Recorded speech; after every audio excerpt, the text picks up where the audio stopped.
start the recording here.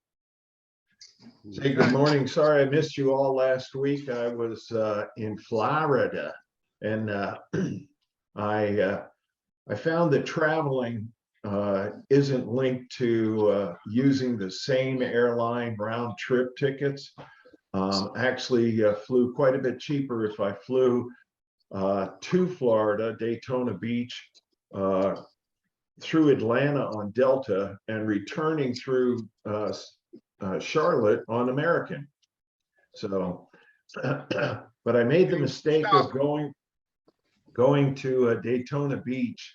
There was a little event in Daytona Beach this weekend that made it very crowded. Just about when the race started, that would be the 500 NASCAR. Just about the time it started, I was walking on the beach. So I found a quiet place to be. Always find an ocean breeze can help you clear your mind. So it was good. I know Bob was at the Florida show. I saw Bob. Hello, Bob. And hello. Sent an image to verify that to Eric, and didn't get it. No, I got something. I got a very fuzzy picture of two people standing in front of a cardboard box. Well, what I'll do is I'll download it and I'll attach it to something. And so no, what I'm saying is I can't upload it anywhere. All right. Also, there was in the front lobby, there was what appeared to be a tower clock movement from the 1500s. Did you get any pictures? Yes. And video. That's what I tried to send you. So I'll figure out. No, you sent me a picture of you and Bob in a very, very blurry you and Bob standing in front of a cardboard box. Well, I'll attach those other things again. But thank you. There was and that's pre-pendulum. And so it was interesting to see that, you know, it had the rotating weights that would be on the top and a crown, escape wheel, and the sign that went with it said needs restoration. Somebody has done a poor job before you, or something like that. There was definitely some soldering and restoring that was not quite up to the standard of the 21st century or 22nd century clock restorers. Also, there was a, you may have seen it in other places, they had on display that tower clock movement that had the ship on the pendulum, and then above the pendulum on a shaft was the ship that went back and forth. I had a video of that also. I'll make sure that I get off to Eric. But what did you think of the show, Bob?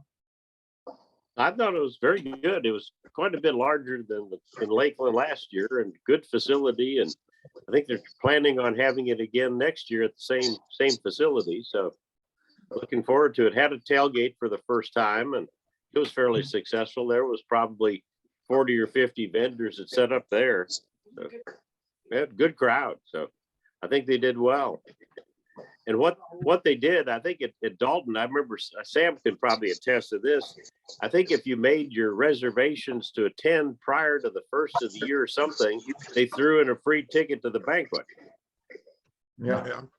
If you pre-registered before a certain date, you get a free ticket to the banquet.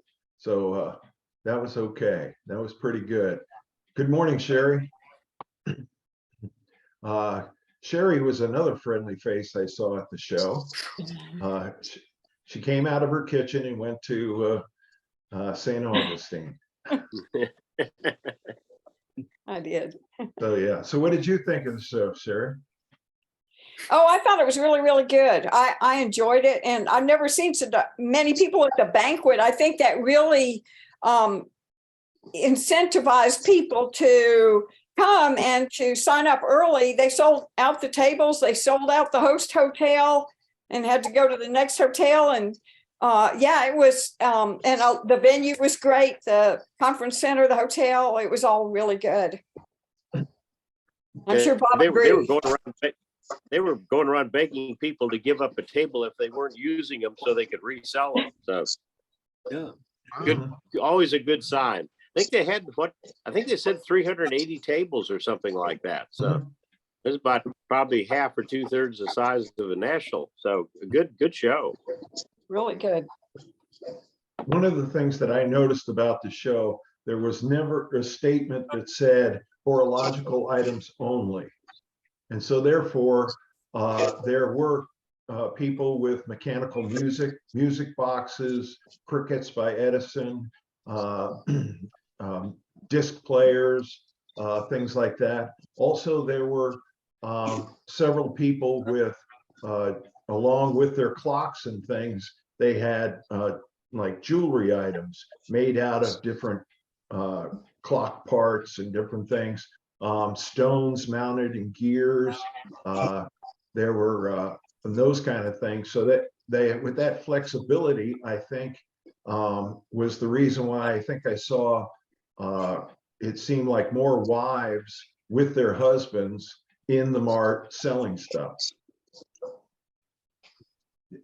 Yeah, Sherry can probably speak to this, but we've tried to relax the rules on horological only.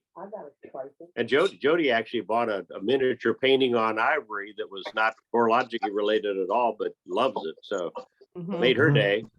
Yeah. Yeah. There was one lady who had cameos, antique cameos. Yeah, they were pretty Beautiful. Yeah. Yeah. Beautiful. Yeah. You were going to say, Frank, Sherry? did you spend your $40? No. Did you ever spend your no? No. And he had that $40. I mean, his pants were almost on fire, I think, trying to spend that money. In fact, I had somebody, Bob, say, wait a minute, Frank, I have a clock that's in your price range. Here, take this home with you. And he turned it down. Yeah. Yeah. It was more, I think, more of a watch show than a clock show. There were some nice clocks there, but I'd say probably 2/3 of the displays or 2/3 of the dealers were probably watch dealers, which is good because they had the WWT show the 2 days before the regional, and a lot of them still came back. So always a good sign. Yeah, there were lots of friendly faces, people that I saw from New York. Mr. Sadowski was there with his collection. There were antique dealers from the north. There were people that we were used to seeing around. It was nice to see the Hansons, Fred E and Fred D, and so there were people from all over the place that were come down for that show, and it's started to live up to its reputation as big as a national or so. I don't know. We will see, huh? I don't know. Is the national going to be flexible about horological items on tables? I think they're relaxing the rules. Yeah. We haven't gotten officially done yet, but basically we're going to say the majority of things on your table ought to be horologically related. But especially if you have something else going on there, for instance, in Chattanooga, if you got some kind of railroad association down there, you might bring some railroad things on your table, make it interesting. Sure. That's always fun. As far as events, upcoming events, you can now register for the Southern Ohio Regional. You can also now register for the NAWCC National. And something that I'm going to include this week will be a PDF file for the registration for this event. Bob, this Southeast Missouri Watch and Clock Show, I know Bob has been handing out these registration forms, and I thought I would I've scanned it up now and I'll put it out as a PDF. It's a nice registration form, tells about all the events and all the things going to go on during that. So that will be good. Frank, speaking of events, I need to ask everyone, I'm trying to schedule a meeting and I had a horrible time getting a hold of the people from Kiana, but would March 6th, it's a Saturday, be all right for a meeting? Does anybody have any conflicts with that? I haven't booked it. I've got to let her know, but I wanted to check with y'all. March 6th is a Monday. It is? Let me look at my calendar again. You I'm got this sorry. year's- I'm sorry, the Weekend. 4th. The 4th. 4th. I don't know why I said the 6th. Yeah, March 4th is a Saturday. Well, Okay, doesn't make give March us a lot of time to get the word out, but Oh, something else. Well, we get it out by email to the vast majority. I've got a couple of people that I call, Ray Wolford being one of them. He doesn't email. But yeah, I haven't said anything. We can move it to the 11th. If you think that would be better, give people more time. Y'all tell me. Only thing going on is Mesquite, I think, on the 4th. And that's Lone Star Regional, and that's quite a ways away. So most of y'all probably aren't going there. And then the 11th is going to be Arizona, and I'm flying out for the Arizona Sunshine to be the rep out there because they asked me to come back again. But I'm sure y'all aren't going out there. Probably not. it's warm there though. We could draw Why some don't we people from. pencil in the 11th then? Sorry, Sherry. Yeah, You can get up early and join us. all right. We should- Okay, well, I'll check with her and make sure that'll work. And then I'll let you guys know next week. Right. We'll get, I'll send. let's ask Nick to get involved with, he can maybe do up a postcard or a flyer or something, because that would tie in all the watch people. They suddenly would be tuned in. Okay. They were gonna have a meeting this last weekend, but I think half of them come up with COVID, so I don't know if that happened. All right. I was hoping to see Tom Engel down at Florida, but I didn't see him. So, Yeah. and I think Nick Tom- was there. And I think Tom Engel is up here in Louisville, so. Oh, he didn't go to Florida. Or not yet. So that's great. So I'll make sure I get that event. It's not a NAWCC, but it's they've been doing a lot of work to promote it. And it could be a great show not too far away. So we could see. Could be an example, because we're all trying to figure out how to present an event that will draw people in and that people will enjoy. I heard barkers at the Florida show that were saying, "Hey, don't spend your money over there. Come on over here. Look at my clocks." And I thought, yeah, okay, this is exciting. So it was good, but no, I gotta They wait. didn't have they didn't have the little crook that they could grab you and pull you in. No. And the only clock that really interested me was missing a bezel, and it was in my price range. And I asked the owner of it to transport it back to Louisville for me, so I might be able to take another look at it. So Bob might find me rummaging through his boxes that he packed up, and that's it. Yeah. Hey, I mentioned before that we should start thinking about squelching the most common complaint that I hear recently, and that is nobody's interested in clocks. The membership is going down. We're all getting older. How do we get the younger people involved? So I thought over the next couple of weeks, I would just mention some things and try to spur a conversation that would help us. I will tell you that I went to the Florida Regional, and I didn't take my spouse, although she snuck in. And I took somebody as a host. And he really wasn't interested in clocks, but I'll tell you, he tore up that mart. He was all over it. I couldn't keep up with him. I'd turn around and look, where was he? He was gone. He's looking, and then he snuck his wife in, and they were looking at all kinds of things. And it was like, didn't sneak them in. They got to a point where they were just letting everybody walk in. But I very much enjoyed the show, got very excited, and suddenly he presented to me, hey, do you think this watch could be fixed? Mentoring is not waiting for somebody to come and knock on your door and say, would you please teach me about watches and clocks? In fact, I'm going to use one of my favorite books, the Webster's Dictionary, and read what the definition of a mentor is. And I'm going to go to definition 2 because definition 1 has to do with a Greek guy who is entrusted to teach somebody else's son. But definition 2 says a trusted counselor or guide, a tutor, a coach is what a mentor is. And I know I have had multiple mentors. Some of them are here every week. Some of them I bother on a monthly basis. Some I only come across when I have a specific question.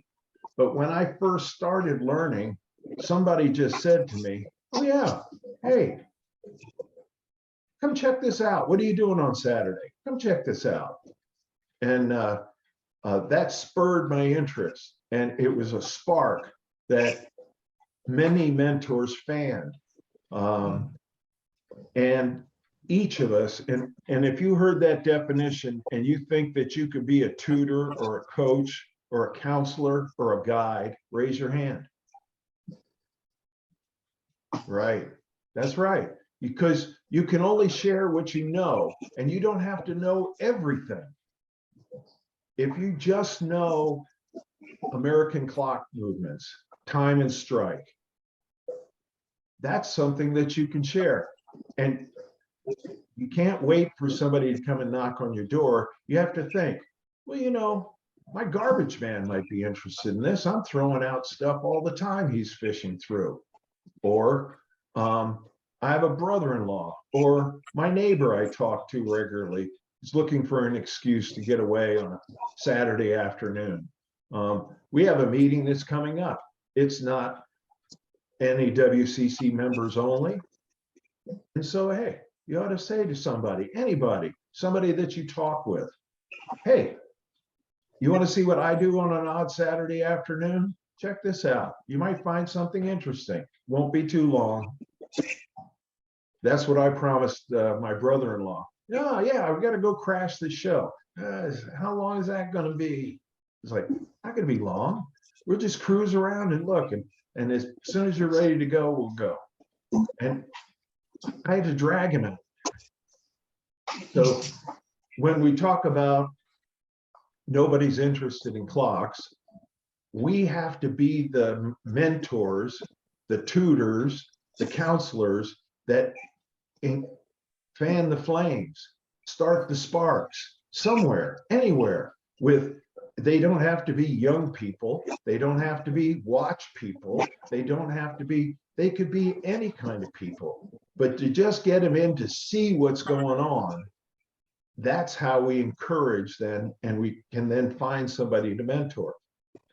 My brother-in-law said, hey, are they going to do this again next year? Yeah. Get them to join. That's right. So, and I know the NAWCC has guidelines that are weakening. So there's opportunities for you to bring somebody in. I'm going to drag my son. He knows, but maybe he'll see something. In fact, my brother-in-law got all excited because you know what he found? A Yankees wristwatch. It's a good place to start. Good place to start. So over the next couple of weeks, we're going to talk about mentoring and how do you get somebody, or how do you talk with somebody, or how do you invite somebody to come and see what it is that is your passion? Because if it wasn't your passion, you wouldn't be here, right? It's not a $1 million moneymaker. It's something that you develop a passion about. So it can be good. It can be fun. Absolutely. So think about that for the next couple of weeks. The most exciting thing No, I'm sorry. I was Go going to ahead, say, Bob. Sherry can back me up on this. We can finally make an announcement that Rory's been doing a great job approaching some of the watch companies, because we've always felt that the wristwatches are really where we need to concentrate, because that's what's hot right now. Breitling has stepped up, and they're going to be a major sponsor of the national. Actually forked over $10,000. I think we're going to give them a 16 by 30 space inside the mart room. From what I hear, they're going to do a wonderful display of not only their contemporary watches, but also a lot of their vintage models. So should be an excellent thing to look at. So, Yeah. and we're hoping to get some others on board too, but that's a great start. So Roy's been doing a great job. I mean, I don't think we could have asked for anybody better to take over the job of the executive director. Yeah. Well, you can talk. One of the things we did while we were visiting was we watched the movie Doctor Strange. Have anybody seen that superhero comic book movie, Doctor Strange?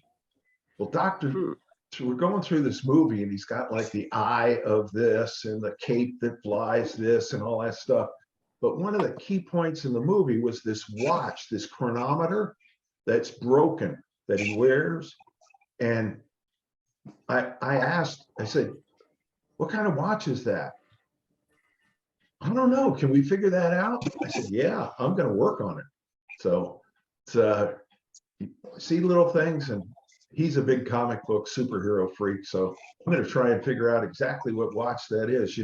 People figure out what the James Bond watches were. A man here in Louisville, Charlie Lang, introduced me to the Elvis watch. It was like, this is the watch that Elvis wore all the time. It's like, really? Yeah. So you can find ways to spark people's interest. Remember Dick Tracy, and now we have Dick Tracy watches. Yep. Dick Tracy Oh, calling look at Jiu-Jitsu. that. Yeah. It's one of the most interesting thing I saw at the show is, because it's not only horological stuff, I saw a barometric altimeter and a wind speed indicator from the control panel of a military dirigible. Wow. As soon as the guy I was looking at it, and the guy goes, you know what that is? I said, yeah, I know this barometric altimeter. I've seen those in balloons and equipment and mountain climbers and stuff like that. He goes, oh yeah, this is from, and it was like, so it can be close and you can still spark interest. So it's a lot of fun. Well, did anybody else have anything they wanted to share this week? Have we got time for a technical question? Yes. Okay, I'm working. I've acquired a Chelsea, what they call the Vanderbilt model. Here it is. Let me get my thing, see if I can. Has the spokes. Well, when I got it, it was missing one spoke. So I asked Pat Higdon. Pat's done this before for me. He said, "Oh yeah, I can make you a spoke. Just give me an example. I'll duplicate it." To him, being a retired machinist, it's no big deal. To me, it's like, wow, that's amazing. He cannot figure what the thread size is on the screw. And I just gave him the one with just the threads on it. And he said, I can't match it up. I've tried everything. Even took it over to a hardware store that apparently brags that they've got every bolt and nut imaginable. They couldn't even match it up. So I think I'm going to go on to the Chelsea a Facebook website and ask if anybody knows, but now I'm going to They take make this their over own to, screws. what's that? You know, I said they probably made their own screws. You know, Singer sewing machines are like that. You will not find a Yeah. screw in this world that'll fit them unless you have Singer parts. So they probably turned their own screws. Could be. It's a very fine thread. Is the And, stud threads into the I clock found, body? what's that? Does the screw on the peg thread into the clock body? Or is the screw on the clock body? Here's the piece, and got Okay, actually got a slot on the end so you can adjust it. just it. But I found one screw. In fact, I'd done this before. I found one screw that it's like a cabinet pull screw that it's smaller, but it'll fit the threads and it'll tighten down. So it might end up using something like that. But it's just I was like, gonna really? ask if you could run a smaller screw through the hole in the case and then tap the peg for that screw. I've done that on Yeah, the I think feet that, of alarm clocks. Just run a yeah, screw from the he's got, inside, he tap it said, through the hole.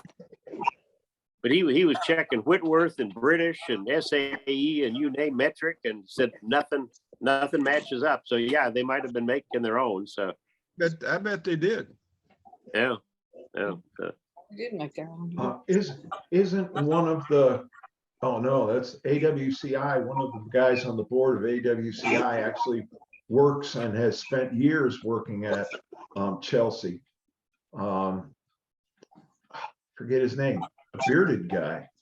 So Yeah. But there's a pretty good website. Actually, there's a couple. There's the Chelsea Clock Museum website that Jim Dyson runs, and then I think Bill Sohn, or however you pronounce his name, they got in a big fight, so he set up his own Facebook page. There's a couple thousand people on it, pretty knowledgeable people. So yeah. I'll probably go to them and see if they've got any thoughts on it. Do you know what year that clock is from? Is They it started post? making that in 1937, I believe. Okay, so it's not real 1930. old. There, Yeah. The more I work with Chelsea, the more I find that if some reason 1930, there was all kinds of different changes that happened. So in their design, everything from their escape mechanisms and also, yeah. Well, we're all going to scratch our heads for Chelsea threads, and we're going to think about mentoring, how we can be good coaches, counselors, and tutors. And we look forward to hearing from Sam about our next meeting, live and in person. So that'll be good. So Also, Bob, are we going to send something in memoriam for Joe to the NAWCC, make a contribution? Yes, I'm going to send a contribution in the chapter's name, and also one for Jody and myself. So yeah, for Joe Wilkins. Yeah, we might see if Derek or somebody could write a memorial to him, because they will publish it. Mhm. Now, somebody that's real close to him might consider that, or talk to Derek, or I'll be talking whoever. to Derek soon. I'll ask him about that. ask Right. him about that. Because yeah, it wouldn't hurt. I mean, Right. as long as Joe'd been a member, it'd be nice to have a little memorial in the back of the bulletin. Sure. Yeah.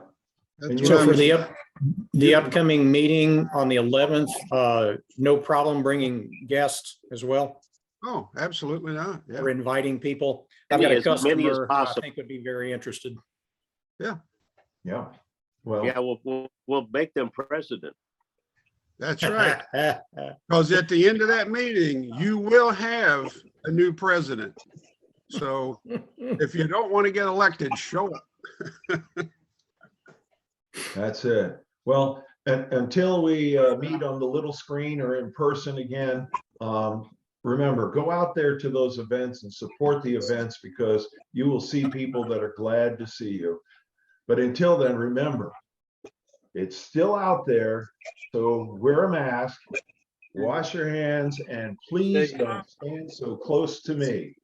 Have a great week. Elbow bumps to all of you, fist bumps to all of you. Please Later. stay warm. Have a good day. Take care. Bye, Sherry.